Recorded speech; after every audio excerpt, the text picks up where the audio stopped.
রামকৃষ্ণনগর মণ্ডল মহিলা মোর্চার উদ্যোগে রামকৃষ্ণনগর এলাকা স্বাধীনতা দিবস উদযাপনের প্রাক মুহূর্তে 3 মনীষী মূর্তির সম্মুখস্থল পরিষ্কার পরিচ্ছন্ন ও মূর্তির চারিদিকে ছোট ছোট মালা দিয়ে সাজানো।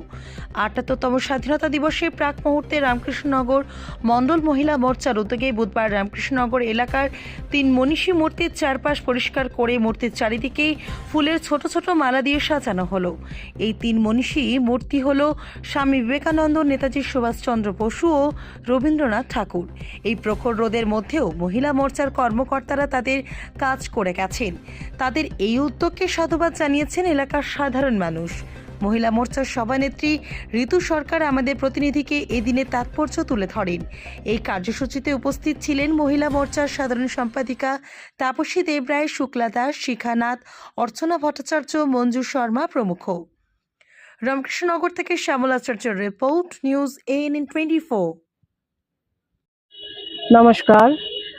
আজ মহিলা মোর্চার উদ্যোগে স্বাধীনতার ৭৮তম উপলক্ষে আমরা মহিলা মোর্চার উদ্যোগে রামকৃষ্ণনগর যতগুলি মহিষী মূর্তি আছে, স্বামী বিবেকানন্দ, নেতাজি সুভাষচন্দ্র বোস, কবিগুরু রবীন্দ্রনাথ ঠাকুর, তার চারপাশ পরিষ্কার করে আমরা সবাই মিলে ছোট ছোট ফুলের মালা দিয়ে আমরা সাজিয়েছি।